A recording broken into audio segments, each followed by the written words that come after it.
Hi listeners, welcome to our podcast. In this episode, atong hisgutan kung unsaon magid pagbalance sa academic ug passion. We have invited two special guests who are both full-time TCM student and very passionate yun ni sila sa ilang pangbuhaton outside the university.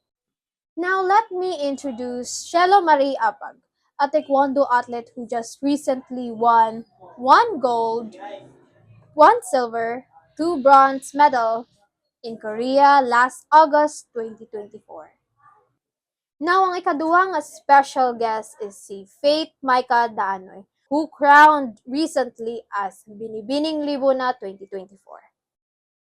So, let's start by getting to know more about our guests, no?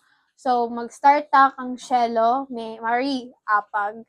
So, kanang mangutan ako sa little bit about your experience na sa imong sa di mo pag-balance sa imong academics o passion nimo as a taekwondo or athlete player as a third year TCM student. Actually, nag-start ang amo ang intensive training during the enrollment period. So, wala pa'y klase. So, nakafocus ko sa ako ang training, which is 10:30 to 7 o'clock in the evening.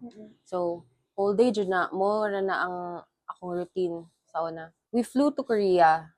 Nag-start na dayon ang klase. So, muotong medyo nakulbaan ko kay sa Korea, walay signal, like nagsalig rami sa wifi naa sa among accommodation. Ang isa sa akong struggles ato kay wala ko kabalo kung naanay GC sa among class kung unsay ilang ipangbuhat, but I stayed connected sa ako ang mga classmates since naaman pud ko friends na na-classmate na ako this semester. Continue among communication na ila kong ginaingnan nga naay mga activities. So dito ko na bother, but wala na ako nagipa-apekto sa ako ang dula sa Korea. Since ka-focus pud ko ato nga time sa akong dula, I tapped my instructors na ako'y ma-miss na activities. Willing ko mag double time in making it makaapas ko sa deadlines. Before gid pagkuan nimo, plano ninyo nga moadto sa Korea.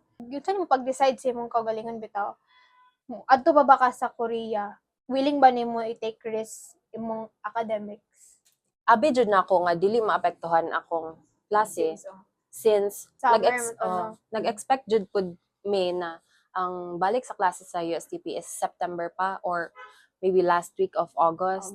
Pero since napasayo man ang enrollment and pagbalik sa classes, nakabook naman kog ticket, nakabayad na for visa and everything. So, akong gihuna-una lang is, nganong naman ko diri in the first place. Nganong nigsulod man ko, ani. So, akong gihuna-una to that time is, kanang, unsa gyud ako ang passionate, bagig ko ani. Unsa ako makuha kung udayon ko ani. Focus ako gyud ko sa akong dula. Pagbalik sa klase is more on orientations. So, moto ang ako rang yung gi-focus ato that time is ang akong dula. Pagbalik na ako diri, ay hapa na nako gi atupag akong mga activities, akong nabilin diri sa school. So here we have our second guest. So, akong pangutan na lang is, yun sa nimo pag-handle ang academics of imuhang passion in one.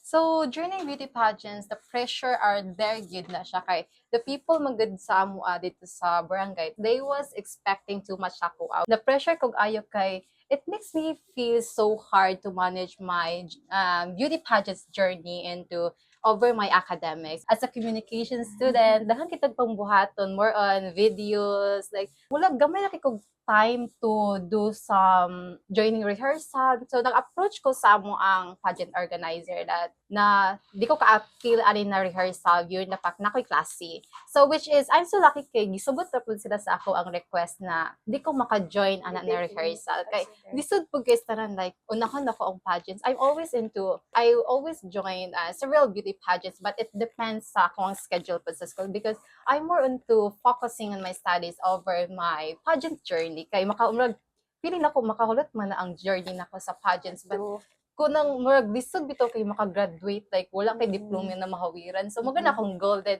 why not after na kung mahuman ko eskwela. So I had ko mag-proceed sa ako ang project life journey. Do you have any tips sa listeners when handling both academics and passion?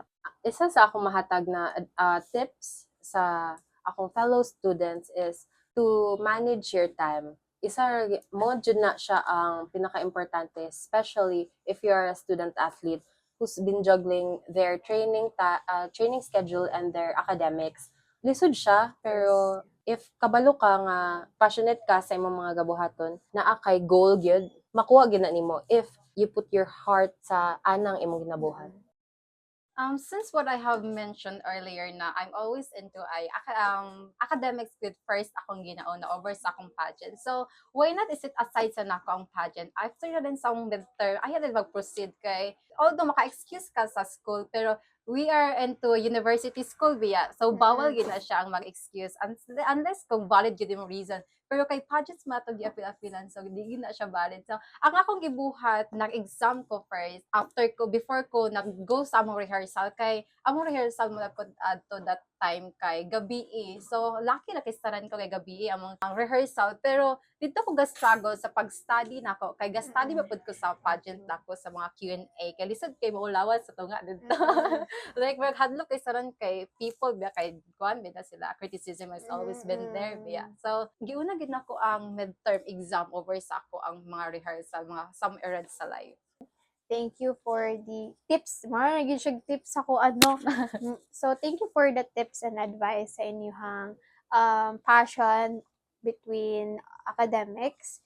It is really crucial good no pag-handle sa inyong outside life ninyo sa university, and also how you handle academics.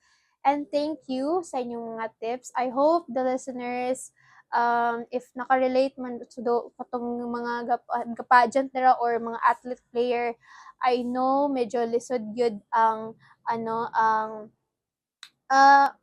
inyong pag-handle sa passion ninyo o sa inyong academics. But I know na jud mo yung mga like ways on how you overcome all of those challenges in life.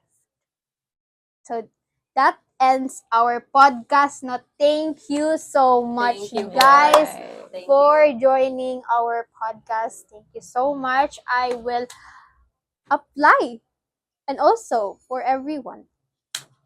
So thank you for watching this podcast with our two beautiful special guests that are both TCM students. And please like and follow, share, subscribe on all of our pages, guys. Thank you so much.